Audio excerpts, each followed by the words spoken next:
Galicia rexistrou en tan só unhas horas 3 casos de condutores kamikazes.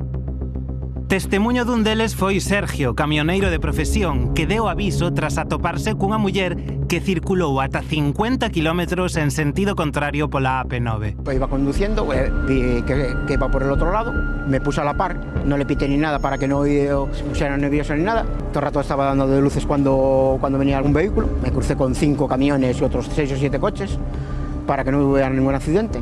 Aínda se recuperan do susto as Malvela, que tras dar un concerto en Mondoñedo, o microbús que as levaba de volta a casa colidiu cun coche que circulaba en sentido contrario.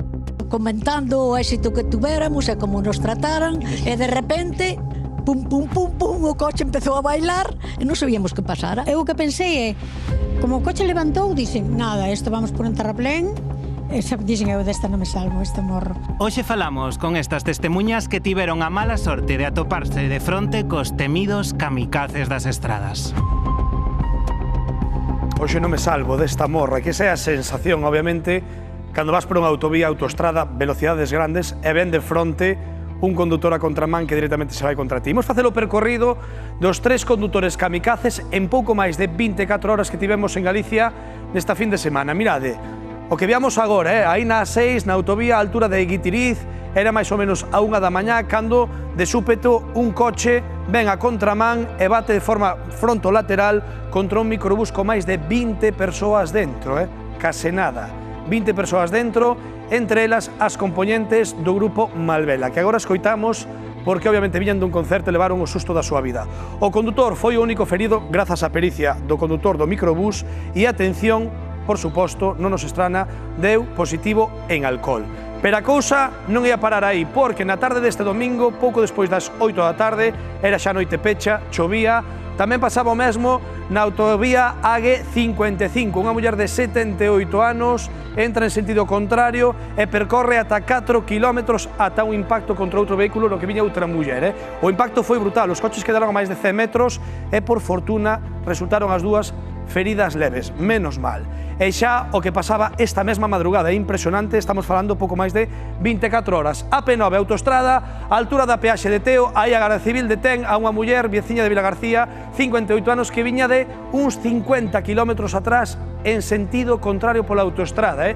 Viña cara a Santiago, pero pola calzada que vai cara a Pontevedra. Moita atención, porque aquí non houve ningún sinistro, cando detiveron a condutora tamén deu positivo en alcohol. E aquí tuvo un papel fundamental un condutor, Sergio, que a foi seguindo e foi avisando a todos os coches e a propia Garda Civil Rocío do que estaba a pasar, e nos minutos falamos con él.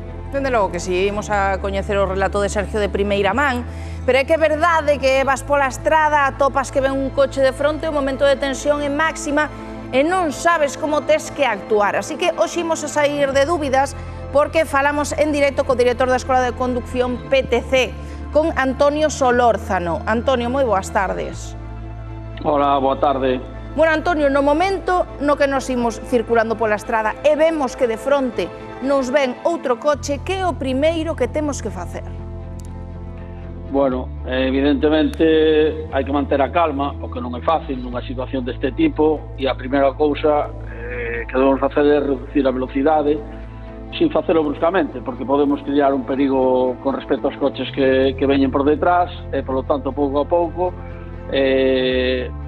non solamente reducir a velocidade, sino arrimarse cara á dereita, intentando ir parando pouco a pouco no lado do arcén e advertir do perigo ao resto dos ocupantes. Claro, todo isto, dito así, parece fácil, pero non o é de todo. Pero se conseguimos, evidentemente, librar desa primeira situación e que o condutor que ven en sentido contrario pasa por nós e non nos inviste, a partir de aí automáticamente empezar a chamar aos diferentes teléfonos que podamos ter acceso para avisar a Garda Civil e as autoridades competentes, o 112 ou o 062.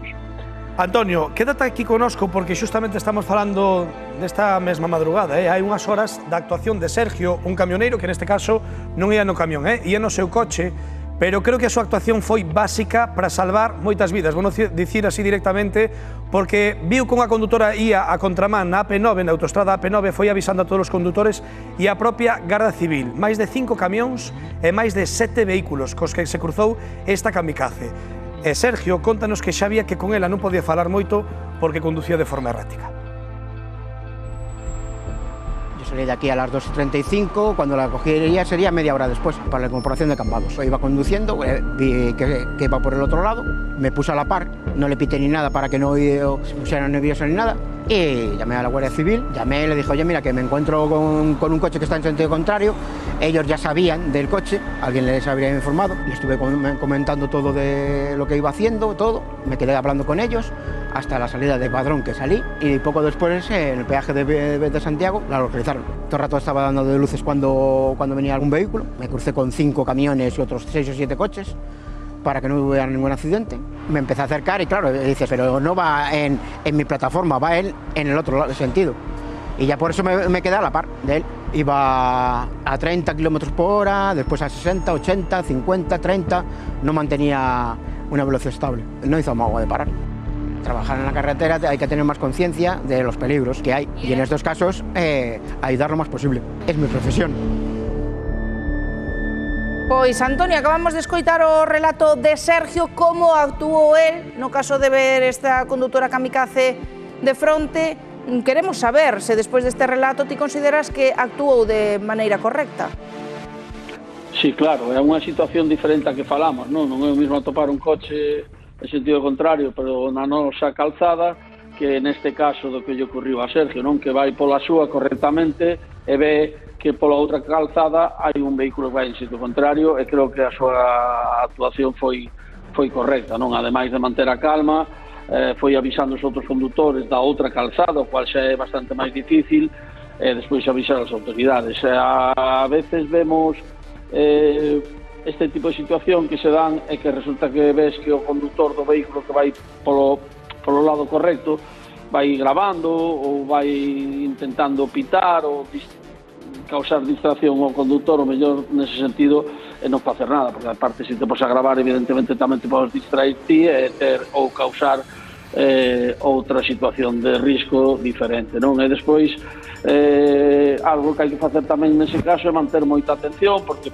pode ocurrir que en algún momento dado o condutor que vai pola outra calzada de repente, pois neste caso, por exemplo, se estaba baixo os efectos da sustancia, pois é fácil que de repente cambie para a nosa, atravesando o campo ou cualquier zona destas que hai asfaltadas no medio dunha autovía, que de repente se pode pasar, non? Hai que ir bastante atento a todo isto. Pois, Antonio, hoxe axudáchenos a dar varios consellos sobre como actuar e, sobre todo, axudáchenos a destacar a acción de Sergio, que lle agradecemos moito que nos atendera hoxe, porque, imagínate, se estaba ás 3 da mañá conducindo, case non nos deixamos dormir. Así que a Sergio, grazas, que agora estará descansando, e a ti tamén, Antonio, de verdade, moitísimas grazas por estar hoxe connosco aquí no Hora Galega. Gracias a vos. Tiña o cinturón posto, claro. Sí, pero de todas formas, sí, marchei así. E xa notei, dixen, aquí teño algo. Levei o golpe aquí, pero nada, non está rota. Ademais aquí abaixo o hueso da cadera do cinto do autobús. Molestias no brazo, porque neste brazo tamén teño unha prótesis e unha rodilla que me hinchara, ahora xa me está desinchando. E molestias no cervicales, eso sí. 3 testemunhos das múltiples consecuencias tamén físicas que deixou que ocorreu o sábado. Paca, exactamente vostedes viñan de actuar de Mondoñedo? Comentando o éxito que tuveramos e como nos trataran, e de repente pum, pum, pum, pum, o coche empezou a bailar e non sabíamos que pasara. Eu pensaba, isto vai a empezar a dar voltas e vamos a quedar todos aí debaixo. Dixen, aquí vamos a comer, a morrer todos queimados como o coche de pé de pote, porque me veo a idea. Eu tiña 7 anos cando sintín aquela cousa tan grande en Redondela, que quedaron moitos orfos ali. Suceso que ocorrera en Cans, non? Cando era vostede cativo. Eu era cando tiña 7 anos. Eu o que pensei é, como o coche levantou, dixen, nada, isto vamos por un terraplén. Dixen, eu desta non me salvo, este morro.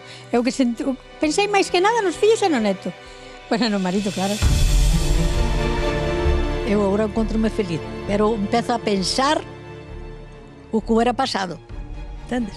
Que nun segundo se desfai unha familia por un tolo. Pois eu que digo que o temos que celebrar Malvela con músicos e todo, pero por todo lo alto. Uxía senlle, Malvela tocache no artístico, tamén che toca no familiar e tamén che toca neste caso, por suposto, que viñas a bordo tamén do autobús. Ia con elas nese microbús viñamos dun festival interxeracional maravilloso, cun ambientazo, felices. O causante do feito era un condutor kamikaze que se fora de fuciños contra vostede. É que non, eu viña, non viña dormida, pero para relaxarme cerro os ollos. Entonces non me enterei. E cando nos enteramos xa foi do golpe. Dixen, madre mía, ai, Dios mío, non quero recordar porque me poño mal. Feitas as probas pertinentes, a taxa de alcoholemia desta persoa, do condutor, dá un positivo supostamente bastante elevada. Vostedes agora que son... Moi alta é o que comentaban ali. Diga. Moi alta é o que se comentaba no hospital. Moi alta, que non é unha broma. Eu creo que non se pode deixar pasar e estas cousas hai que denuncialas e hai que concienciarse que cando un bebe non pode coller un coche, non pode conducir, porque un coa súa vida que faga o que queira, pero cando están en xogo a vida dos demais, que aquí pois era un autobús cheo de xente que pudemos quedar todos ali. Se bebes non conduzas. Dende logo, sempre o dicimos, hai que ter moito cuidadiño o volante, xa non poñemos só en perigo a nosa vida, tamén a dos que ven de fronte, a cos que coincidimos na estrada, é complicadísimo, así que sempre moita atención o volante, por suposto, sempre, cero alcohol e cero drogas, e non nos explicamos como seguen ocorrendo ya este tipo de infraccións, de verdade que sí, e ademais queremos